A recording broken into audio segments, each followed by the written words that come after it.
different perspective on ICE than most people, because this is what I think, man. I'm not for big government, but I look at ICE as if there are military and they're getting enemy combatants out of our country. Right? Like, there is a war going on our land in the United States of America. People are trying, from other countries, are trying to conquer and trying to take over. They're not trying to assimilate. They're trying to conquer us. And this is our military going and removing them. I don't look at it as if it's unhinged cops doing their thing or the government overreach. It's like, dude, there's a war literally in our continent right now. And it's not happening in the oceans or anything else.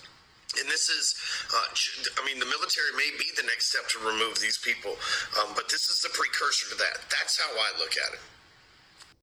Okay, I need everybody to just pause right there, all right? Because what you just heard is one of the cleanest examples of narrative laundering I've heard in a minute. This dude says, I'm not for big government, then immediately compares ICE to the military. Claim that there's a literal war happening inside the United States of America right now. Says that foreign people are here to conquer us.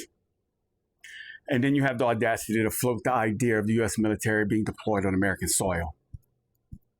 And you don't think that's government overreach? Wow. Okie dokie. That's not an analysis. That's propaganda with a podcast mic, my brother. And let's be clear. And I'm going to be clear for everybody out there, okay? To anyone talking about war that's never served in the military, much less been to war, okay? Someone that's never lived under occupation, never watched what militarization does to civilians, y'all need to sit this one the fuck out, okay?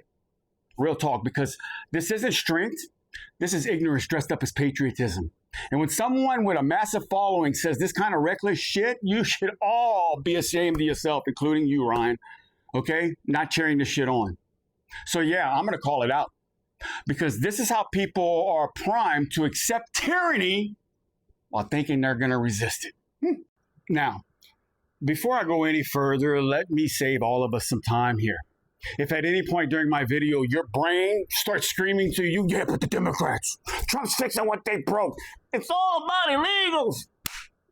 I'm going to need you to take your little freaking emotions and I'm going to need you to exit this video right here, because guaranteed the rest of the video is probably going to trigger the shit out of you, okay? Because this video right here is not about team sports at all. Nope. It's not about red hats or blue flags. And it sure as hell ain't for people who think voting every 4 years will magically protect them from tyranny. Because if you believe that it's a Democrat versus Republican issue in 2026, my guys, you're not thinking. You're reacting from your emotions. Yeah, I know, it's crazy, right? Because tyranny is happening right now, whether you see it or not. And I don't see how anybody cannot see this shit. Okay? It's all around, right? It came in creeping and knocked first. Courtesy, yeah, but you didn't want to answer the door. Now, tyranny is literally pissing on your doorstep. It's actually watching you look through your blinds, watch it piss on your doorstep, just waiting for you to leave your comfort zone. Because tyranny doesn't go away. No, it just ramps up, okay? And look, I get it. Tyranny did not start with Trump. I know that. It started a long time before him, okay? Way before him. But let's not lie to ourselves either. It has accelerated underneath him. And y'all cheering this shit on because you think it's aimed at somebody else is exactly how the fuck history keeps repeating itself. Wake the fuck up. Jesus Christ. I'm not trying to attack any of y'all guys at all. Okay? I'm actually challenging y'all.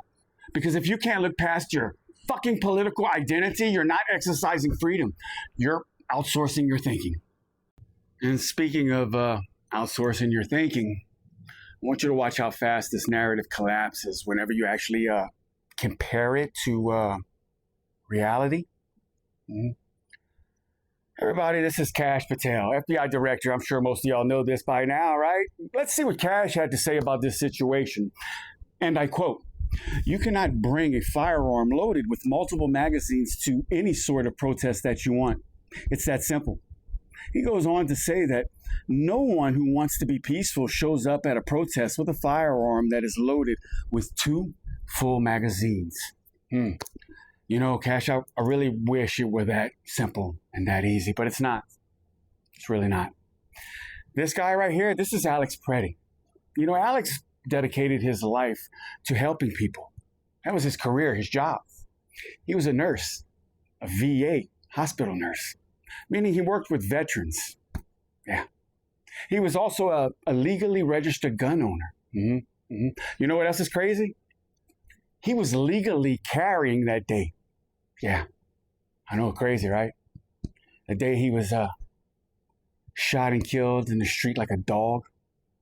I really want you to let that sink in for a second. Okay? And anybody that's defending this and justifying the death of this man, I want you to keep the same Cash Patel quote energy up, okay? We're just gonna change the background real quick. Y'all still got that same energy? Y'all remember him, right?